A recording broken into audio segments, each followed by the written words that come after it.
सांगली, नाट्यपंढरी, सहकार नगरी, हळदीचे माहेरघर, कृष्णा नदीचा संगम म्हणजे सांगली. हे जरी सगळं असलं तरी एका वाक्यामुळे सांगली ही पूर्ण होत नाही. ती म्हणजे वसंतदादांची सांगली. सांगलीतील निवडणुकांमध्ये वसंतदादा घराण्याचा दबदबा कायम आहे. काँग्रेससाठी पश्चिम महाराष्ट्रामध्ये दादा घराणे म्हणजे हक्काचे स्थान. पण सांगलीमध्ये वसंतदादा पाटील घराण्यातील एक मोठा गट अखेर भाजपच्या गळाला लागला आहे. जयश्री पाटील या काँग्रेसच्या ज्येष्ठ नेते माजी मंत्री स्वर्गीय मदन पाटील यांच्या पत्नी आहेत. उच्च आणि तंत्रशिक्षण मंत्री चंद्रकांत पाटील यांनी जयश्री पाटील यांच्या निवासस्थानी जात भेट घेतली. या भेटीनंतर काँग्रेसच्या नेत्या जयश्री पाटील यांचा भाजप प्रवेश निश्चित झाला आहे. जयश्री पाटील यांच्या पक्षप्रवेशामुळे भाजपला कितपत फायदा होईल ते आज आपण पाहूया. जर व्हिडिओ आवडला तर लाईक करा आणि अशा सामाजिक, राजकीय आणि सांस्कृतिक माहितीसाठी युनिव्हर्सल मंथन या चॅनेलला सबस्क्राईब करा. सांगलीमध्ये वसंतदादा पाटील घराण्यातील मोठा गट अखेर भाजपच्या गळाला लागला आहे. विधानसभा निवडणुकीला बंडखोरी केलेल्या आणि सांगली जिल्हा मध्यवर्ती सहकारी बँकेच्या उपाध्यक्ष जयश्री पाटील भाजपमध्ये प्रवेश करणार आहेत. याचा फायदा भाजपला येणाऱ्या महानगरपालिकेला नक्कीच होईल. तसेच स्वर्गीय मदनभाऊ पाटील यांच्या घराण्याला मानणारा मोठा वर्ग सांगलीमध्ये आहे.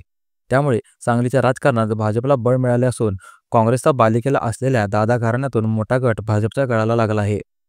स्थानिक स्वराज्य संस्थांच्या निवडणुकीपूर्वी मदन पाटील गट भाजपसोबत घेण्यासाठी प्रदेश पातळीवर भाजपच्या नेत्यांनी जयश्री पाटील यांचा संपर्क केला होता. चर्चेनंतर जयश्रीताई यांचा भाजपमध्ये प्रवेश निश्चित झाला आहे. उच्च आणि तंत्रशिक्षण मंत्री चंद्रकांत पाटील यांनी जयश्री पाटील यांच्या निवासस्थानी जात भेट घेतली. या भेटीत भाजप प्रवेशाचा मुहूर्त ठरला आहे. मुख्यमंत्री देवेंद्र फडणवीस यांच्या उपस्थितीत जयश्री पाटील यांचा प्रवेश होणार आहे. यावेळी पालकमंत्री चंद्रकांत पाटील यांच्यासह भाजप आमदार सुधीर गाडगीळ, जिल्हाध्यक्ष सम्राट महाडी, जनस्वराज्य पक्षाचे समित कदम आदी नेत्यांनी जयश्री पाटील यांच्या निवासस्थानी भेट घेतली. या अगोदर विधानसभेला जयश्री पाटील यांनी बंडखोरी केली होती. विधानसभेच्या निवडणुकीत जयश्री पाटील यांना उमेदवारी देण्यात आली नव्हती. त्यांनी बंडखोरी करीत अपक्ष निवडणूक लढवली होती. याचा फटका डायरेक्ट काँग्रेसवर झाला. यानंतर काँग्रेसने त्यांच्यावर निलंबनाची कारवाई केली.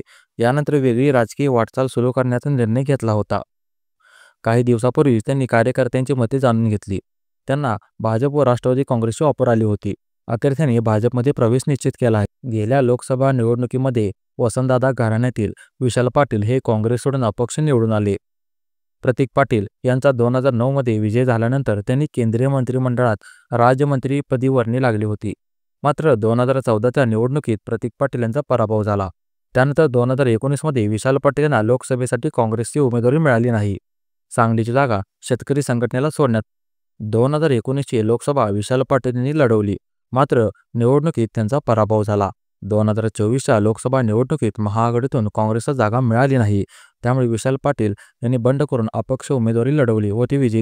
सांगलीतील निवडणुकांमध्ये वसंतदादा पाटील घराण्याचा दबदबा फार मोठा आहे. सांगली विधानसभा मतदारसंघात आतापर्यंत 16 निवडणुका काँग्रेसने जिंकल्या आहेत. त्यापैकी 5 निवडणुका वसंतदादा पाटील यांच्या सहकार्याने जिंकल्या. 1980 वसंतदादा पाटील यांनी स्वतः इंदिरा गांधी यांच्या आग्रहामुळे निवडणूक लढवली होती.